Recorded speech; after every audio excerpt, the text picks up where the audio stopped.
Doctor B R Ambedkar के नाम R क्या है? What does the R stand for in the name of doctor B R Ambedkar? Option सुनिए। A Ramesh, B Ramakant, C Raman या D Ramji.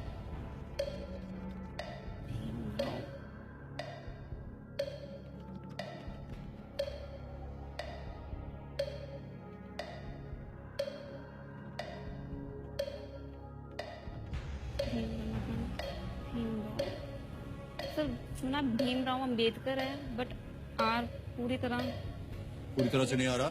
नहीं। 30 second बाकी हैं और एक लाइफलाइन बची है आपके पास। रमाकांत सर लग रहा है। श्योर होना चाहिए एकदम। 20 सेकंड रह गए। Sir expert advice. एक्सपर्ट, शांत हो जाए, खड़ी बड़ी जी। एक्सपर्ट एडवाइस की लाइफलाइन लेंगे किरण, और इसको अंकित किया जाए। और हमारी जो जी sir, doctor B R Ambedkar के नाम में आर क्या है? What does the R stand for in the name of doctor B R Ambedkar? और आपके ऑप्शंस हैं ये: A Ramesh, B Ramakant, C Raman या डी रामजी। किरण, रामजी सही जवाब है। और जवाब रमाकांत बोल रही थी तो मैं थोड़ा डर गई थी। Ramji is the right answer. Doctor Bhimrao Ramji Ambedkar. Okay, thank पूछना यू चाहेंगे इनसे? मैम। श्योर, पूरा 100%। Okay ma'am, thank you sir. जल्दी बोलिए, क्या करना चाहिए? खड़ी से चल पड़ी हैं। D Ramji. D Ramji. Commissioner महाशय, ऋचा जी ने इनको एडवाइस दी है डी रामजी, और ये लॉक करना चाह रही हैं। डी रामजी पे ताला लगाया जाए। ऋचा जी, आप बिल्कुल सही।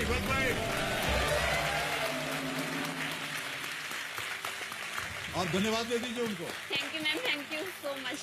Thank you, my pleasure. पूरा नाम है डॉक्टर भीमराव रामजी अंबेडकर। इस वर्ष उत्तर प्रदेश सरकार ने राज्य सरकार के सभी दस्तावेजों में डॉक्टर अंबेडकर का पूरा नाम यानी भीमराव रामजी अंबेडकर इस्तेमाल करने के आदेश जारी किए।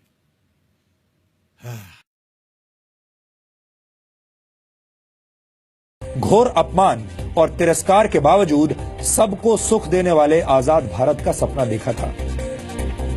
डॉक्टर भीमराव अंबेडकर के विचारों को डिकोड करने वाली इस खास सीरीज में आज हम आपको डॉक्टर अंबेडकर के बारे में कुछ ऐसे तथ्य बताने वाले हैं जो शायद आपको पता भी नहीं होंगे।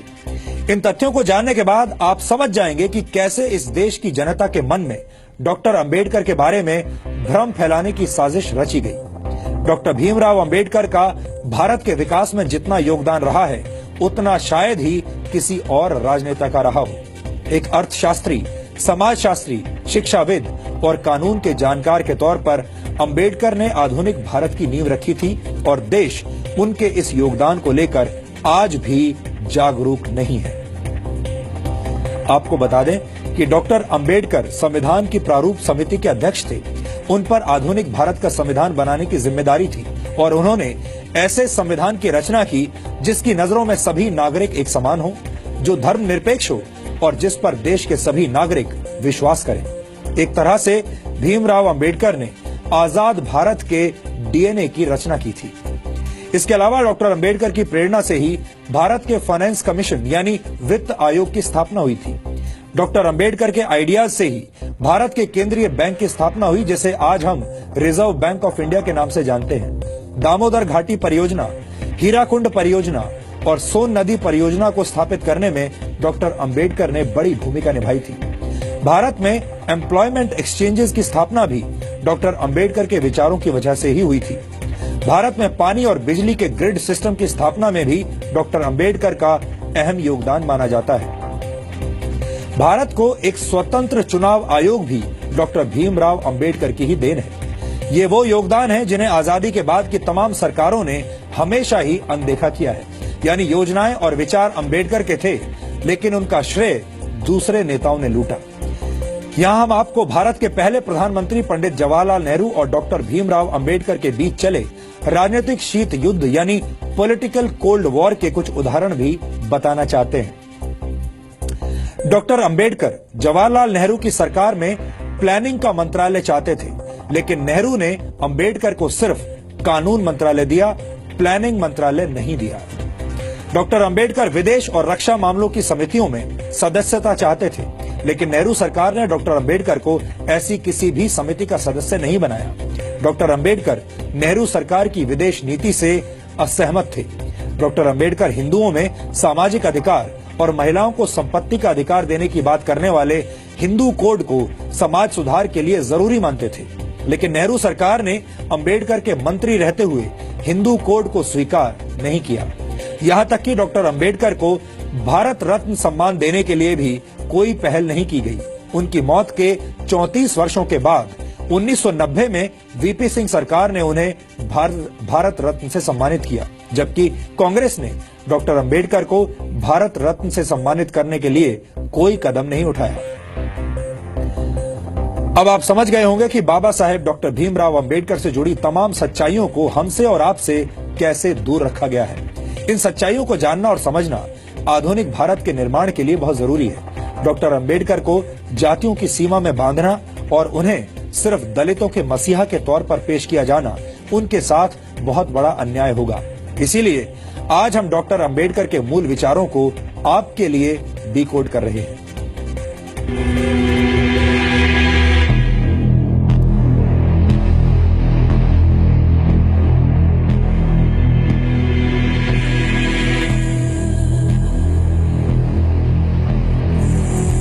ये गुलामी से संघर्ष करते भारत की तस्वीर है।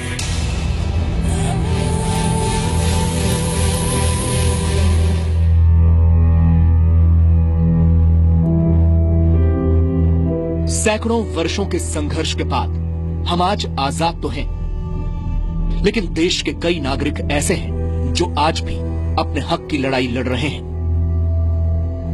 देश में समान अधिकार, ये सपना पहली बार बाबा साहब डॉक्टर भीमराव अंबेडकर ने देखा था, जो आज तक पूरा नहीं हो पाया। अपनी पढ़ाई के दौरान बाबा साहब भीमराव अंबेडकर को इस बात का एहसास हो गया था कि भारत दो तरह की गुलामी में जकड़ा हुआ है। पहली, अंग्रेजों के दमन और अत्याचार की गुलामी, तो दूसरी तरफ जाति और वर्ण व्यवस्था से अपमान और तिरस्कार सहने की गुलामी। और अंबेडकर ने तो अपने स्कूल जीवन में ही ऐसा तिरस्कार सहा था। स्कूल में बाकी दलित बच्चों की तरह अंबेडकर के साथ ये भेदभाव और तिरस्कार सिर्फ स्कूल जीवन तक ही सीमित नहीं रहा। उनका जीवन ऐसी तिरस्कार की घटनाओं से भरा हुआ है। उस दौर में अंग्रेजों से लड़ने के लिए पूरा देश खड़ा था, तो दलित और शोषित लोगों के अधिकारों के लिए अकेले डॉक्टर भीमराव अंबेडकर समाज के उच्च वर्ग और कांग्रेस से संघर्ष कर रहे थे। डॉक्टर अंबेडकर का मानना था कि देश की तरक्की के लिए देश के हर वर्ग को समानता का अधिकार मिलना जरूरी है। बचपन में हुए भेदभावों की वजह से अंबेडकर हिंदू धर्म को छोड़ना चाहते थे। उनका मानना था कि हिंदू धर्म को छोड़ना धर्म परिवर्तन नहीं, बल्कि गुलामी की जंजीरें तोड़ने जैसा है। डॉक्टर अंबेडकर की इस घोषणा के बाद हैदराबाद के निजाम समेत कई मुस्लिम संगठनों ने अंबेडकर को धर्म परिवर्तन के ऑफर दिए, लेकिन बाबा साहब ने हर ऑफर को ठुकरा दिया, क्योंकि वो अपने समाज के लोगों को इज्जत से जीने वाला धर्म देना चाहते थे। इसीलिए वो हिंदू धर्म को छोड़कर बौद्ध धर्म की शरण में चले गए।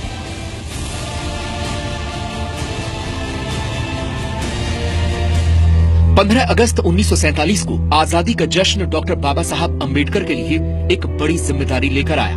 देश की नई सरकार को देश का संविधान बनाने के लिए एक काबिल व्यक्ति की तलाश थी, जिसे कानून की जानकारी के अलावा देश और दुनिया की समझ और समाज की जरूरतों के बारे में पूरी जानकारी हो। और ये तलाश डॉक्टर अंबेडकर पर खत्म हुई। डॉक्टर भीमराव अंबेडकर को देश का पहला कानून मंत्री बनाया गया, जिन्होंने अपनी बिगड़ती सेहत के बावजूद महज 2 साल के अंदर देश को एक मजबूत संविधान दिया। अंबेडकर ने 1951 में हिंदू कोड बिल तैयार कर संसद में पेश किया, जिसमें महिलाओं को समान अधिकार की बात कही गई। हिंदू कोड बिल के तहत पिता की संपत्ति में बेटी को समान अधिकार, विवाहित पुरुष को एक से अधिक पत्नी रखने पर प्रतिबंध और महिलाओं को भी तलाक का अधिकार शामिल था। लेकिन रूढ़िवादी हिंदू ताकतों और सरकार के अंदर ही बिल का विरोध करने वालों के सामने हिंदू कोड बिल लागू नहीं हो सका। और सरकार में अपना प्रभाव घटने से निराश होकर डॉक्टर अंबेडकर ने 1951 में मंत्री पद से इस्तीफा दे दिया। अपने इस्तीफे में डॉक्टर अंबेडकर ने लिखा, आज हिंदू कोड बिल की हत्या कर दी गई, ऐसे में मेरा मंत्री बने रहने का अर्थ समझ में नहीं आता। बिल में शादी और तलाक संबंधी विधेयक पर 2 दिन की चर्चा चली, फिर प्रधानमंत्री जवाहरलाल नेहरू ने पूरे हिंदू कोड बिल को वापस लेने की घोषणा कर दी। मैं हैरान रह गया।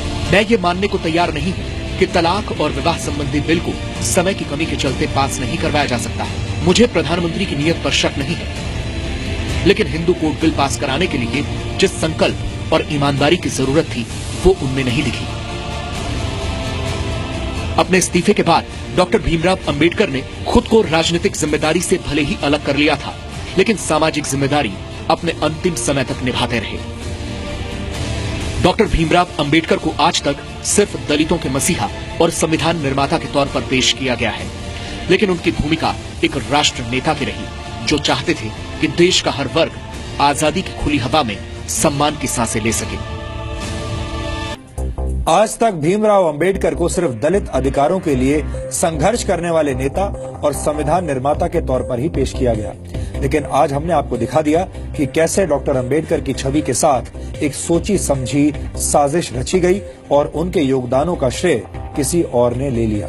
हमें लगता है कि डॉक्टर अंबेडकर को सिर्फ जातियों की सीमाओं में बांधना और उन्हें दलितों के मसीहा के तौर पर पेश करना ठीक नहीं है। हमें उम्मीद है कि डॉक्टर अंबेडकर के विचारों को डिकोड करने वाली हमारी ये सीरीज आपको पसंद आ रही होगी।